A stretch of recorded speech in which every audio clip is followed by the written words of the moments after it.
Berbicara tentang kondisi perusahaan dagang, terdapat suatu siklus akuntansinya yang terdiri dari dua metode. Pertama adalah metode periodik, yang berikutnya adalah metode perpetual. Dicontohkan dalam pertemuan kali ini, PT JAI pada tanggal 30 November 2027 memiliki neraca saldo sebagai berikut. Neraca saldo pada akhir bulan November. Bisa juga kita anggap sebagai neraca di awal Desember 2027. Data akunnya adalah kas, piutang, persediaan, dan lain sebagainya, sampai dengan buat umum dan administrasi lain. Diinformasikan bahwa telah dipilah posisi saldo normalnya, ada yang di debit, ada juga yang di kredit, dan juga di ilustrasi ini sudah diberitahukan keseimbangannya 865916 baik pada debit maupun pada kredit. Dari struktur akun yang kita lihat di sini, ada yang bisa kita cirikan di sini bahwa akun-akun seperti pembelian, potongan pembelian, ongkos angkut, baik masuk maupun ongkos angkut keluar, ini tidak ada angkanya. Saya beri warna seperti ini, tidak ada angkanya. Ini menunjukkan bahwa ilustrasi soal PT JAI ini menggunakan metode perpetual karena tidak menggunakan akun-akun pembelian, potongan pembelian, ongkos angkut, dan ongkos angkut keluarnya. Kita juga dapat informasi transaksinya, yaitu transaksi selama bulan Desember 2027. Ketika kita mendapat informasi neraca saldo awal debit maupun kredit, langkah awal yang kita harus lakukan adalah menginput data ini, nilai rupiah debit maupun di kredit, menuju ke buku besar. Kita lanjut ke sheet buku besar. Di sini sudah saya masukkan, contoh di kas 53558, ini adalah ini. Semuanya sudah saya masukkan sesuai posisinya, baik di debit maupun kredit. Dan hasil input dari buku besar ini, kita bisa lihat di neraca saldonya. Ini ya. Sudah masuk ke neraca saldo awalnya nih. Dengan keseimbangan 865916 di debit, 865916 di kredit. Ini ya.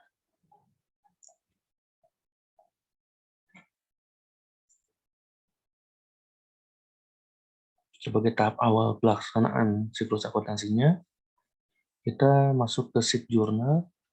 Di sini periodenya kita harus isi di kolom sheet period untuk tahun yang berakhir pada 31 Desember 2027 per akhir bulannya 31 Desember 2027.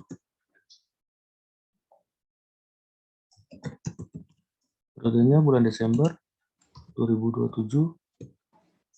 Metodenya seperti kita tadi simpulkan, perpetual. Mengapa kita input di sini periodenya? Agar secara otomatis di sini tercantum periodenya seperti ini, bulan Desember 2027 di sheet jurnal umum.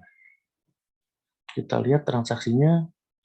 Yang pertama adalah tanggal 2 dibeli barang dari Ida Bagus seharga 5 juta.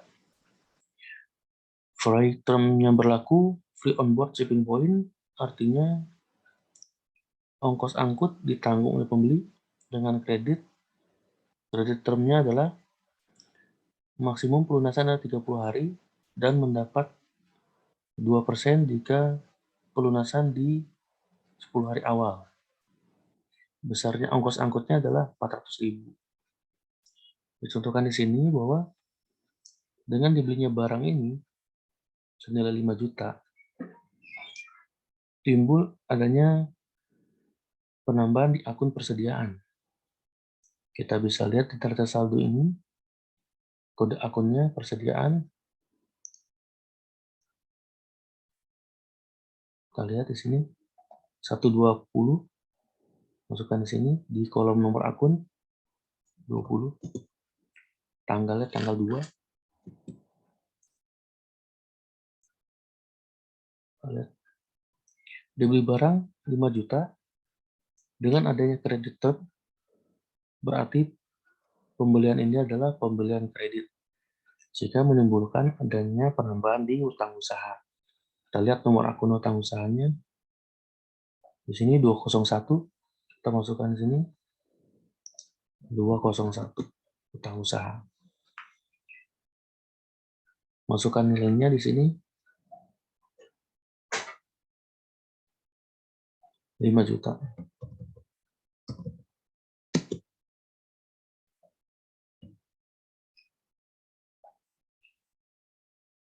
Setelah nilai barangnya dimasukkan di input, ongkos angkutnya adalah 400.000. Karena ini metode perpetual, maka jurnalnya adalah persediaan pada kas senilai 400.000. Masukkan di sini kode akun kas 101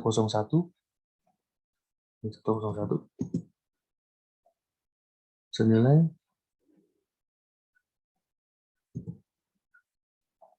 400.000.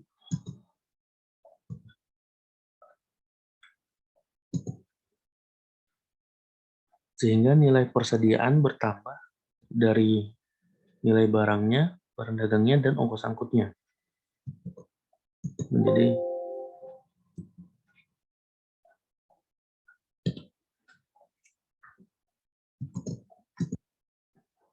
jadi 5.400.000.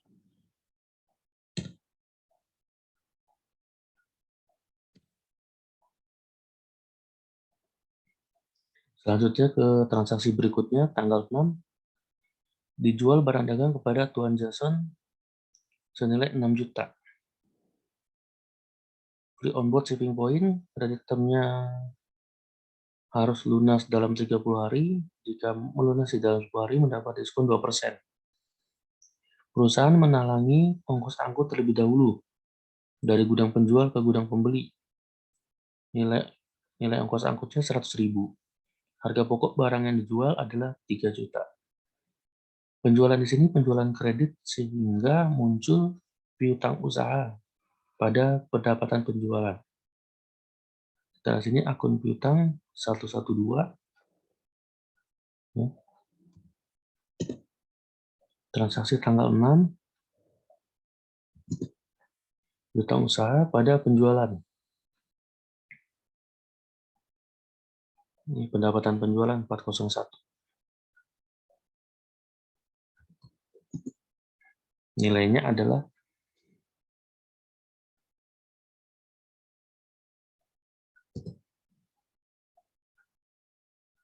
6 juta. Ya. Perusahaan mengalami ongkos angkut terlebih dahulu sehingga timbul pengeluaran kas di sini, ya. Kita masukkan di sini.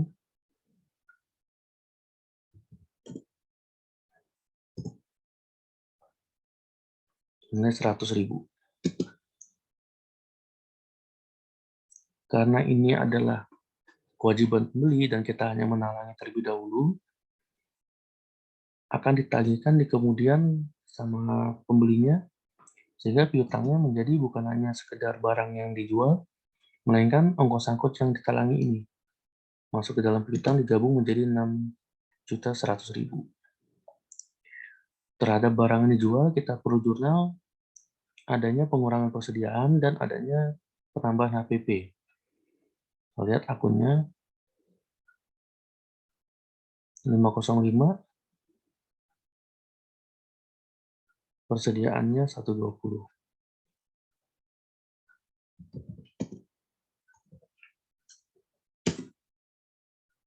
Nilainya adalah sesuai soal 3 juta.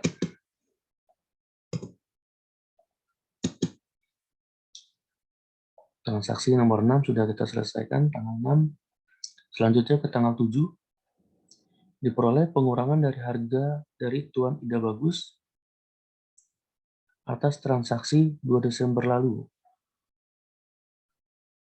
Nah, di sini di tanggal 2 mendapat 2% ketika pembayaran di 10 hari pertama, karena dia di tanggal 7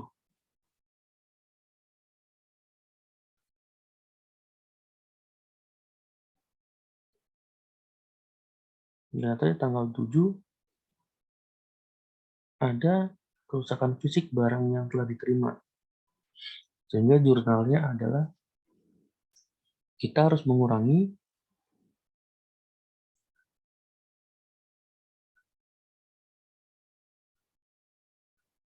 utang kita berkurang ya.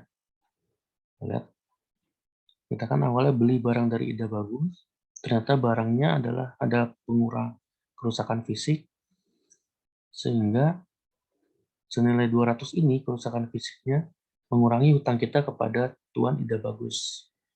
Kita jurnal di sini, tanggal 7, utang usaha di sini, yang tadi bertambah 5 juta ini, berkurang senilai kerusakan fisiknya tadi, 200.000.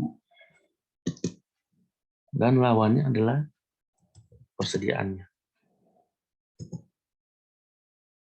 Ya.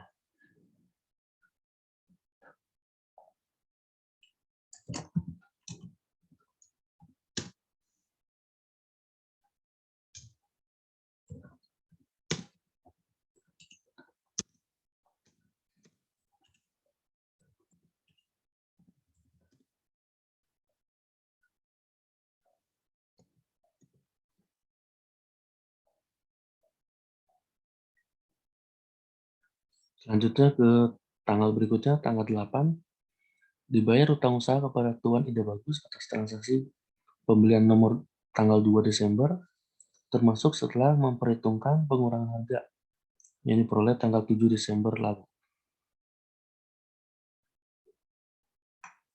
Di sini, tanggal 8, utang usaha berkurang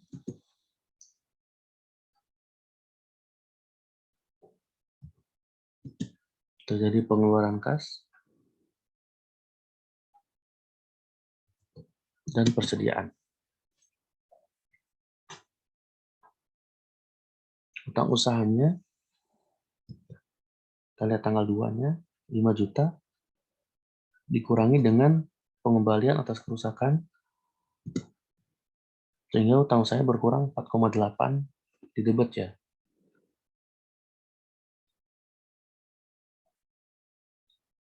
Karena pembayarannya di tanggal 8, berarti di sini dapat 2%.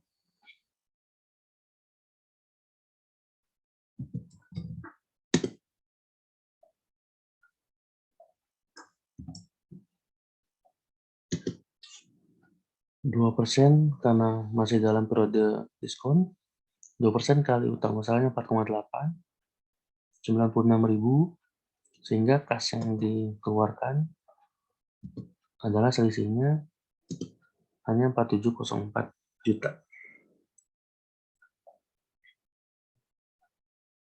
Lanjut ke tanggal berikutnya, tanggal 9, diterima kembali barang dagang dari Tuan Jason atas transaksi penjualan barang dagang tanggal 6 sebesar 500.000. Alasannya karena barang terima Tuan Jason tidak sesuai spesifikasi pesanannya. Harga pokok penjualan yang dikembalikan 250.000. Dari barang yang dikembalikan hanya 500.000, harga HPP-nya dari 500-nya ada 250.000. Dimasukkan di sini. Berarti di sini tanggal 9 muncul retur penjualan. Kita lihat nomor akunnya. 412. Sekarang ini 412. Karena retur ini muncul akunnya di debit, kita harus mengurangi nilai tagihan kita ke pelanggan. Jadi sini adalah piutang 112. Nilainya adalah senilai di soal tadi. Di sini pengembalian barangnya 500.000. 500.000.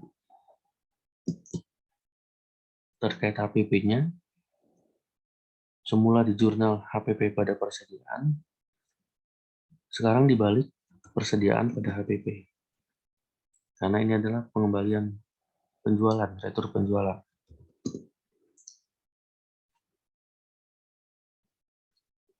Ambil angka sesuai datanya, data HPP-nya 250.000 dan 250.000. Ini tanggal 9.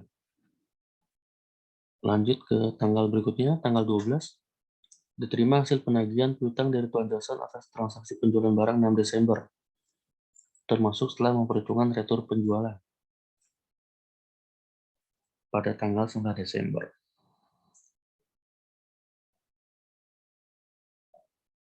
Tanggal 12, berarti di kasnya diterima pembayaran atas penjualan, berarti ada masuk kas di sini.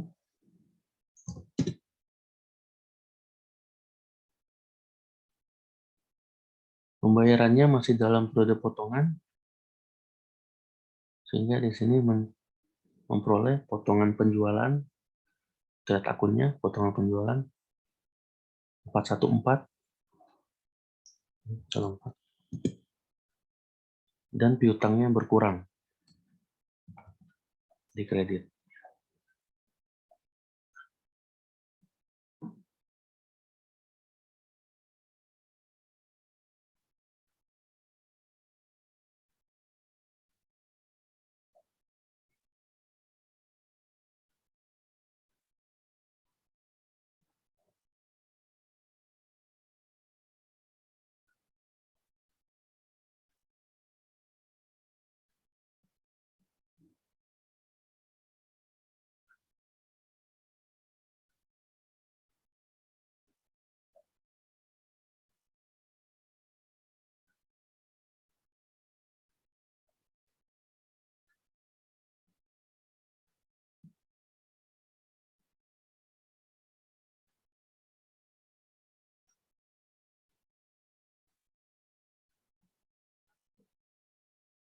Piutangnya berkurang di sini ya.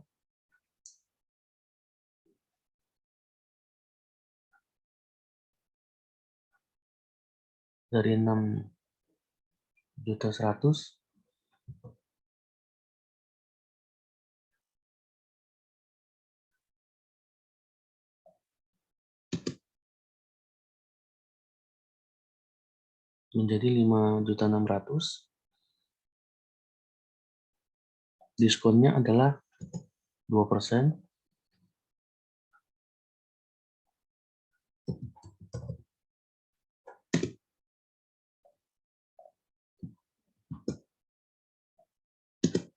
Diskonnya 100.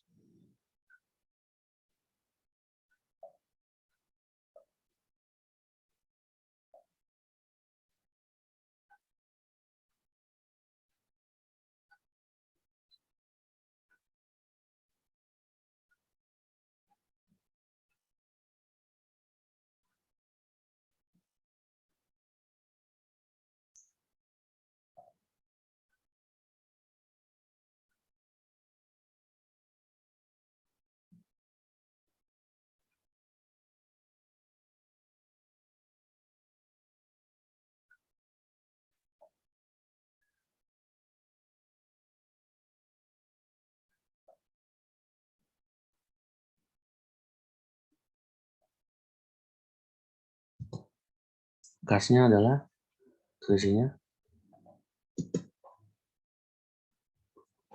Ya, nah.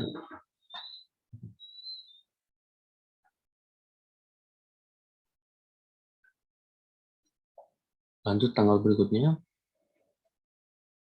Tanggal 14 dibeli perlengkapan toko secara tunai 300.000. Berarti muncul penambahan perlengkapan toko pada kas karena tunai ya. Perlengkapan toko kita lihat akunnya 126.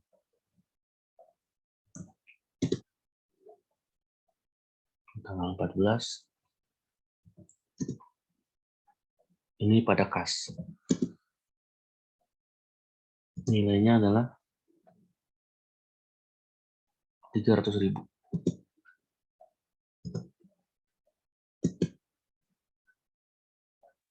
Selanjutnya tanggal 18, dibeli barang dagang dari Tuan Ferry secara tunai 8 juta. Di sini adalah masukkan tanggal 18. Persediaan barang dagang adalah 120. Tunai pada kas. Nilainya masukkan 8 juta.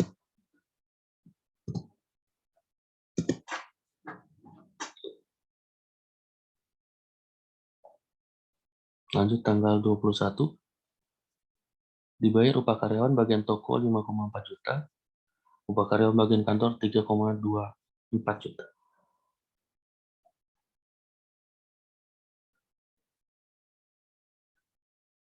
Caranya akun beban gaji dan upah 650, tanggal 21, kode akun 650, pembayaran menggunakan kas 101. Kita jumlahkan angkanya. Kita jumlahkan. Beban gaji pada kas 8.640.000.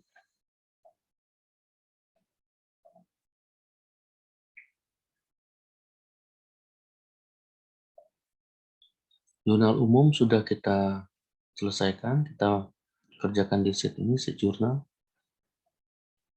Ya, soal. Dari jurnal yang kita susun ini, angka-angkanya akan mengupdate di buku besar sini. Ya. Dia akan masuk di baris ini nih, mutasi jurnal umum. Ini sudah dikasih formula supaya nge-link ke jurnal, sejurnal. Jadi mutasi jurnal umum barisnya ini sudah terupdate ya. Kita lihat di sini. Barisan yang mutasi jurnal umum sudah angkanya terupdate sesuai jurnal. Nih. Dan sudah sesuai dengan akun-akun yang terdampaknya. Nih.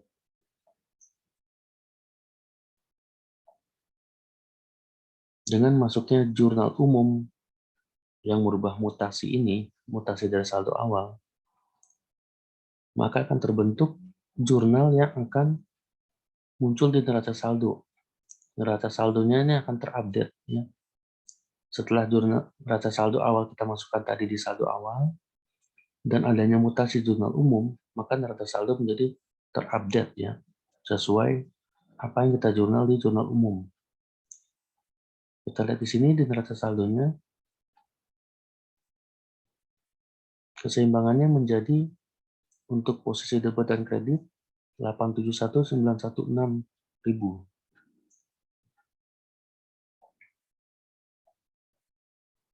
Setelah jurnal umum kita selesaikan, update neraca saldo sudah dilakukan. Selanjutnya adalah menyelesaikan data penyesuaian di akhir periode di akhir Desember 2027. Data-data penyesuaiannya sudah ada di sini. Yang pertama, berdasarkan hasil stock outline, diperoleh persediaan akhir sebesar 43.100. Kita bisa cek sini, kita lihat di neraca saldonya, persediaan, nilainya 45.600. Ternyata setelah hitung fisik, hanya 43.100. Ada selisih dari 45 menuju 43. 2.500. Ini kita catat sebagai beban.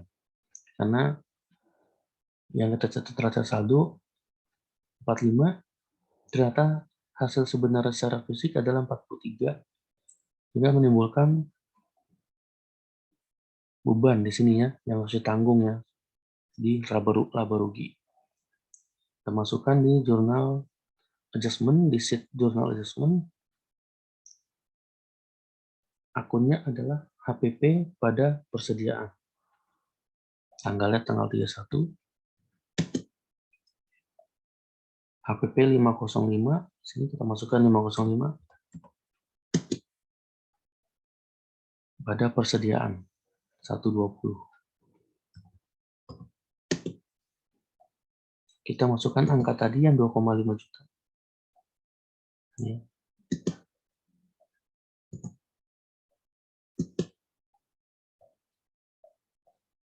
Ini yang penyesuaian yang A. Lanjut ke penyesuaian yang B. Sisa perlengkapan toko yang ada sebesar 3.300.000. Kita lihat di neraca saldonya, perlengkapannya ada 9,8. Di penyesuaian sisanya adalah menurut data penyesuaian hanya 3,3. Timbul kembali selisih di sini 6.500.000.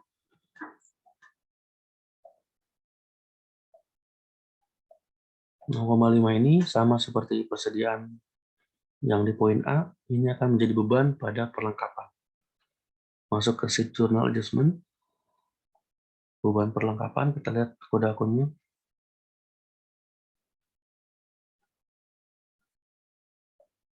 (659) ya.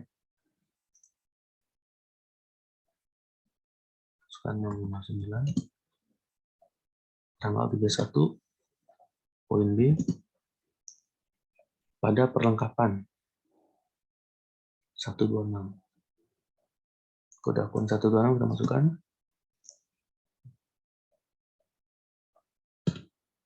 Nilainya kita ambil dari perhitungan tadi, 6,5 juta.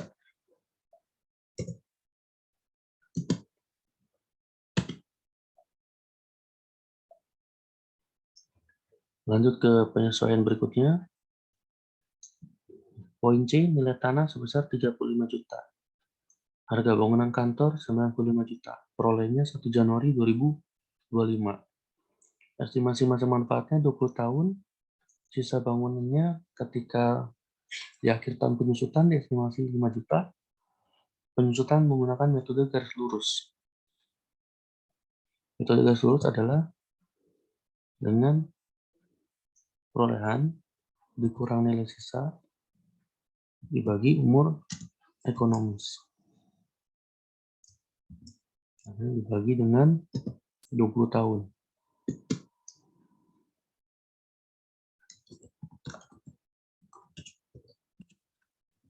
Penyusutan per tahunnya adalah 4,5 juta.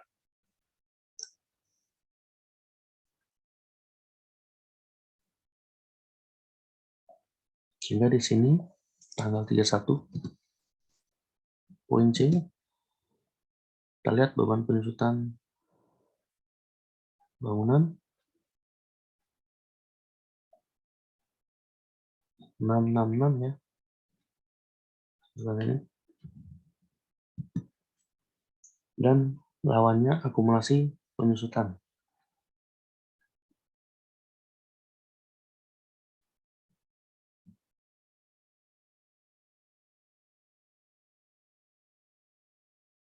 Ya, 1381.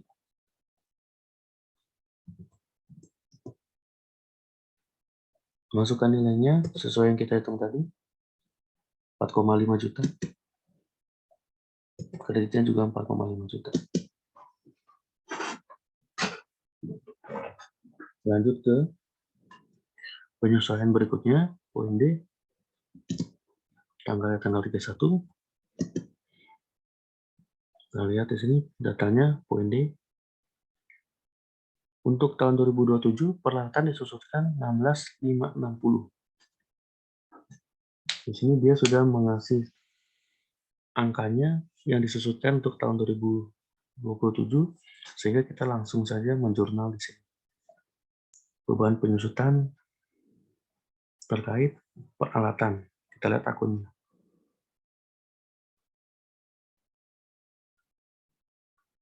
Ini dia, 665. Kita masukkan sini 665. Pada akumulasi penyusutan peralatan.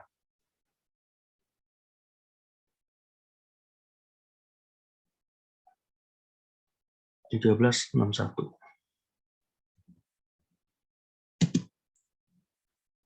Nilainya langsung diambil sesuai data.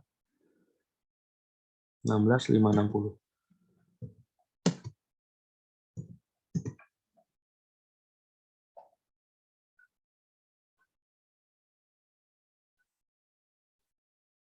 Lanjut ke data penyesuaian berikutnya. Untuk yang poin E, untuk bulan Desember, tarif upah karyawan 30.000 per orang untuk satu harinya. Dalam satu minggu terdapat 6 hari kerja, dan pembayaran dilakukan setiap 3 minggu sekali, yaitu hari Senin. Jumlah karyawannya ada 10 orang untuk karyawan toko, ada 6 orang untuk karyawan kantor. Tanggal 31 Desember jatuh pada hari Jumat, dan pembayaran upah terakhir pada hari Senin tanggal 20 Desember yang lalu.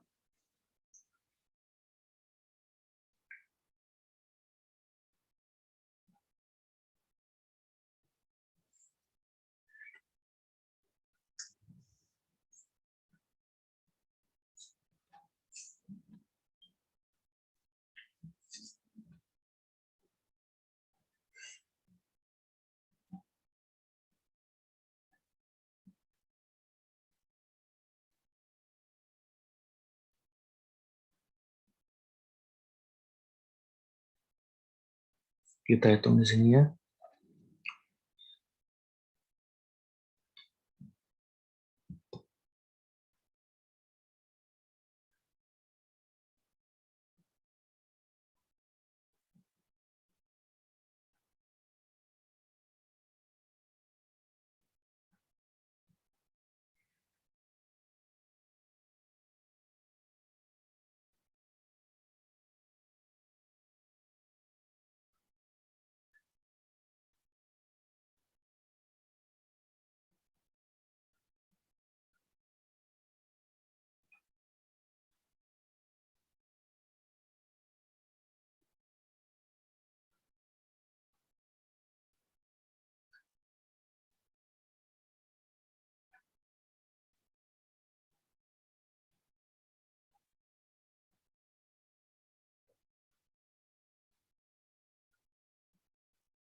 Lihat per minggunya 6 hari kerja dikali 10 orang,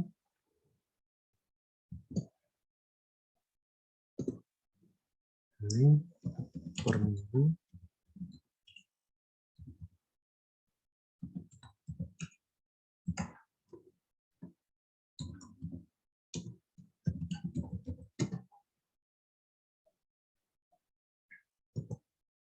untuk yang karyawan kantornya 6 hari kerja dikali 30.000 kali 6.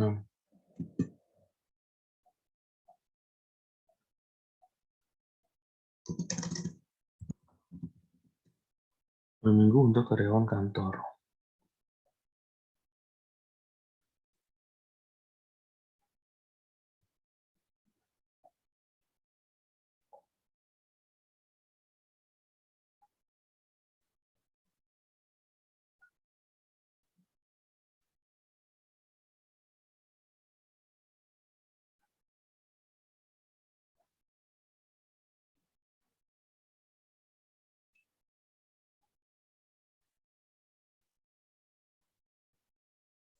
Untuk 3 minggunya, ini kita kalikan 3, ini juga kita kalikan 3.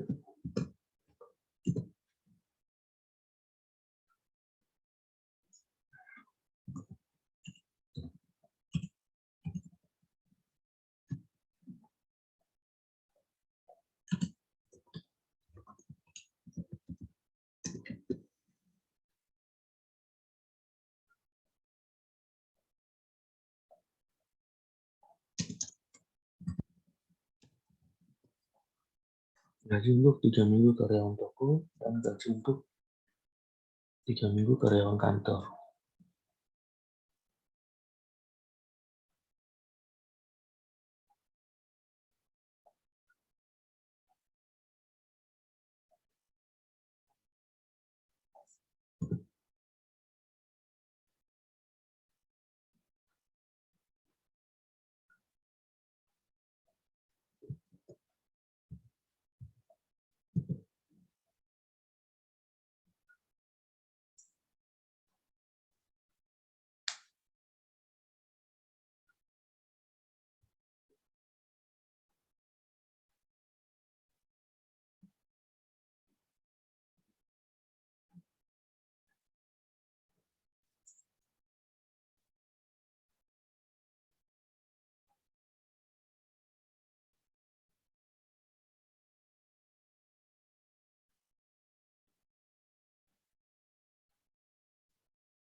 Senin minggu depannya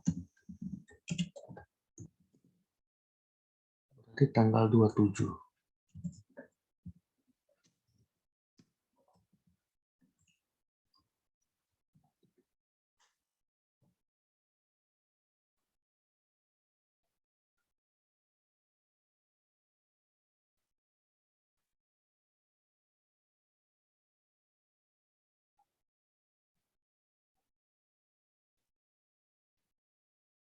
Sehingga yang belum terbayar adalah gaji untuk seminggu dari 20 menuju 27,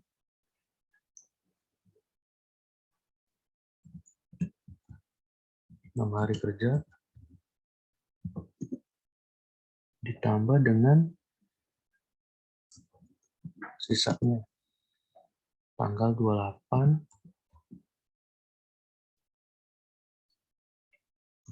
tanggal 29 hari Seninnya, 30, dan 31 Desember.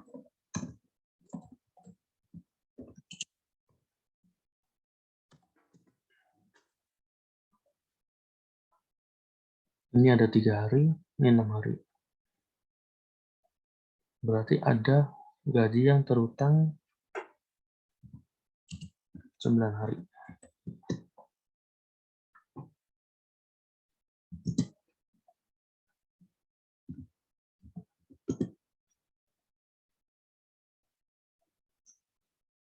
Untuk karyawan tokonya 9 hari dikali 30.000 dikali 10 orang.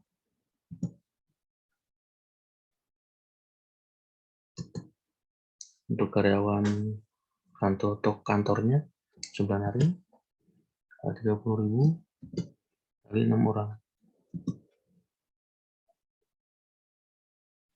Sehingga ini adalah utang gaji karyawan toko, utang gaji karyawan kantor yang perlu disesuaikan. Kita lanjutkan ke jurnalnya. Tanggal 31,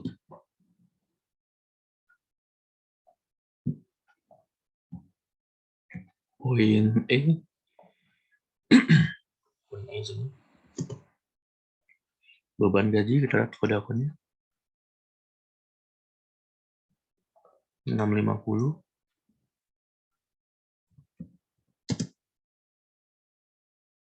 dan di sini utang gaji di posisi kreditnya 203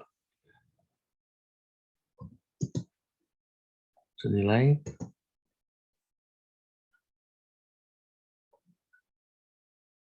2,7 tambah 1620 4320.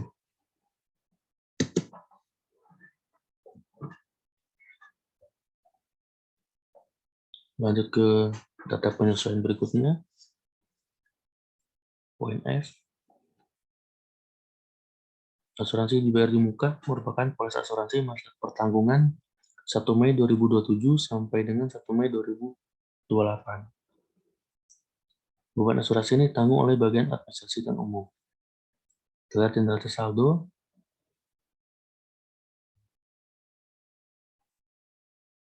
Asuransi dibayar di muka 7650.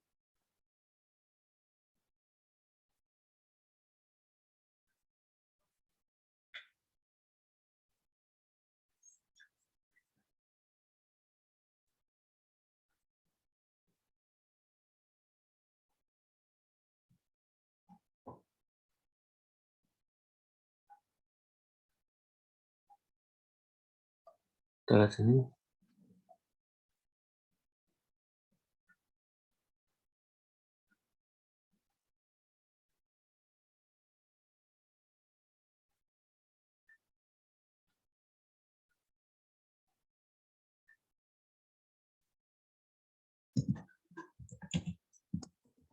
Mei 2027 menuju 31 Desember 2027. Nilainya di neraca saldo 7650. Ini untuk setahun ya. Untuk sampai 1 Mei. 1 Mei ke Desember, kita hitung berapa bulan? Mei, Juni, Juli, Agustus, September, Oktober, November, Desember. Ada 8 bulan. Sedangkan yang 4 bulannya adalah Januari, Februari, Maret, dan April.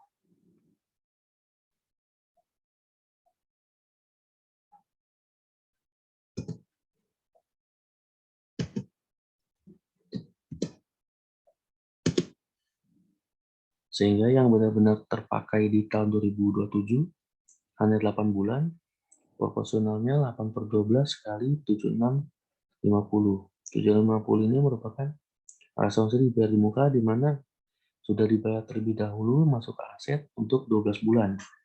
Tinggal kita melakukan penyesuaiannya di 31 Desember ini. Karena mulai 1 Mei menuju 31 Desember itu hanya 8 bulan, sehingga proporsionalnya adalah 5,1. Kita jurnal di sheet journal assessment. Tanggal 31, poin F. Kita neraca saldo, beban asuransi,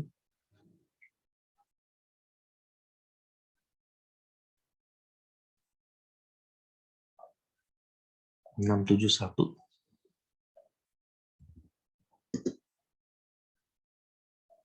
Pada asuransi dibayar di muka 123. Nilainya adalah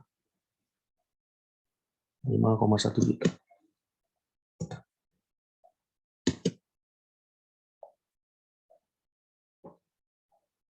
Lanjut ke data penyesuaian yang nomor G, poin G. Pendapatan sewa terima di muka timbul dari penjualan uang kantor tidak terpakai kepada pihak lain.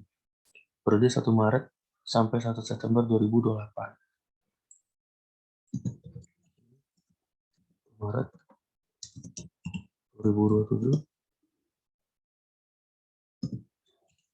Desember 2027.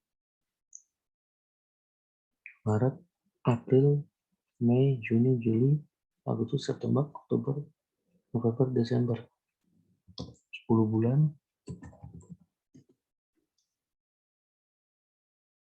Sehingga di sini Kita bisa ambil angkanya, pendapatan sewa diterima di muka adalah 9 juta. Kita masukkan sini 9 juta. Kita hitung.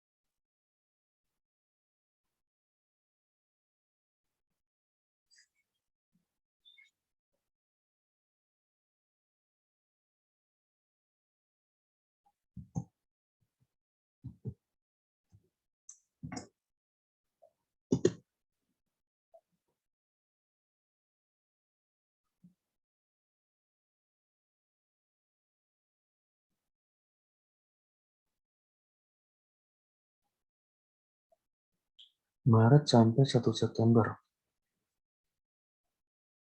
Berarti 12 bulan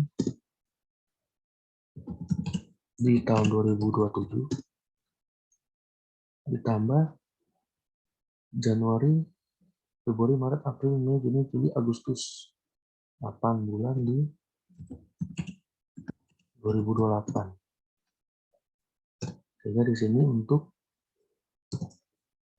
20 bulan.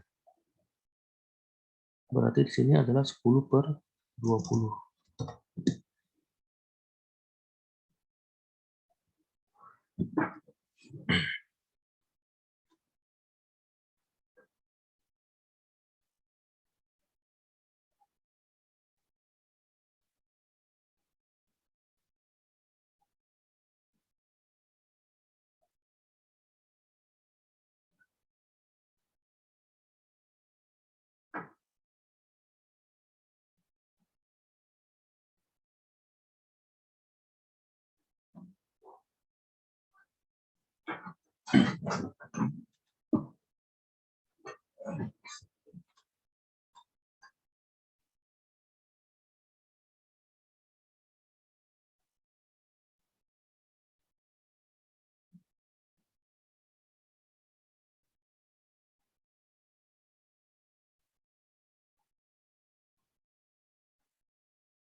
Dua ribu 2027 hanya dari Maret berarti 10,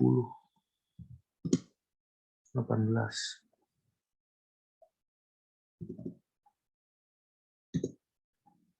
Berarti hanya 5 juta ya penyesuaiannya. Kita masuk ke jurnal adjustment. Poin G, tanggal 31. Kita lihat akunnya.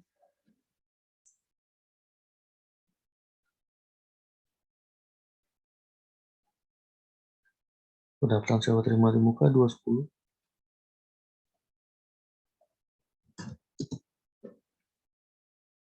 Pada pendapatan sewa.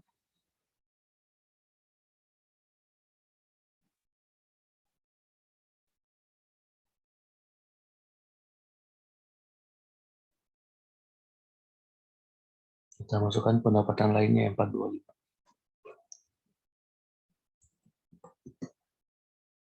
Nilainya adalah 5 juta.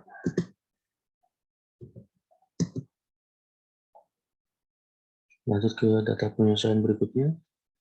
Karena letak strategis, perusahaan menyewa sebuah ruangan dari pihak lain dibayar 30 November untuk 3 bulan terhitung dari 1 Desember.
Kita lihat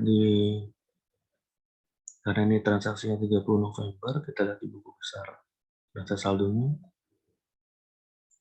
beban sewa, soal ini ya 2,1,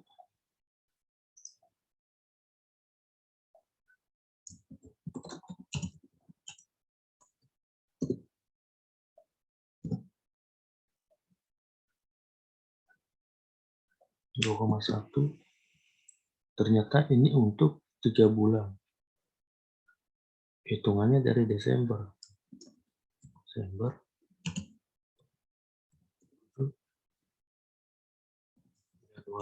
2028,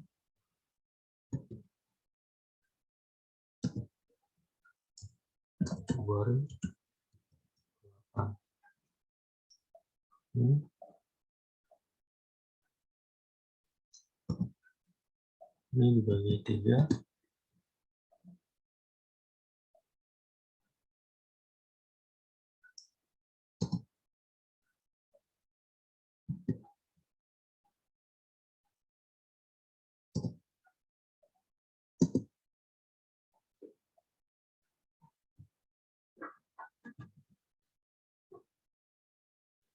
Berarti yang benar-benar terpakai di tahun berjalan adalah hanya ini sebulan 700.000, sehingga yang duanya ini 1,4 harus dimasukkan sebagai penyesuaian.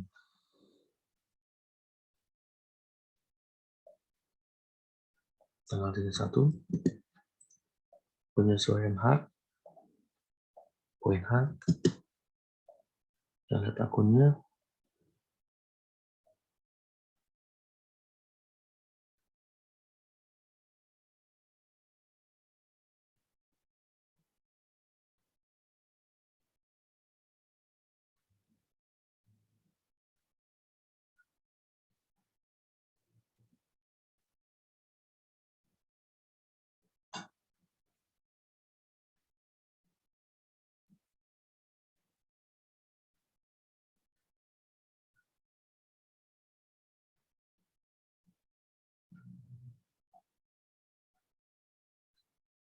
sewa dibayar di muka, kita masukkan sini.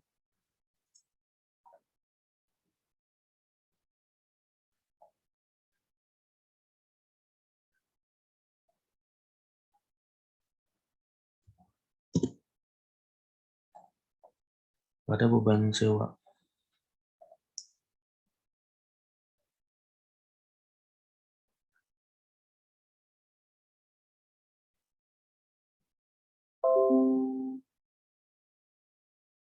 $672.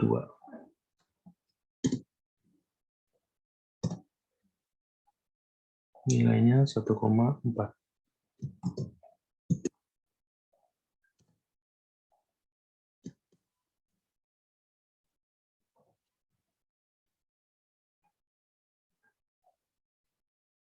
Setelah data penyesuaian kita lengkapi, akan masuk ke update di buku besar di bagian baris yang mutasi jurnal penyesuaian. Sehingga neraca saldo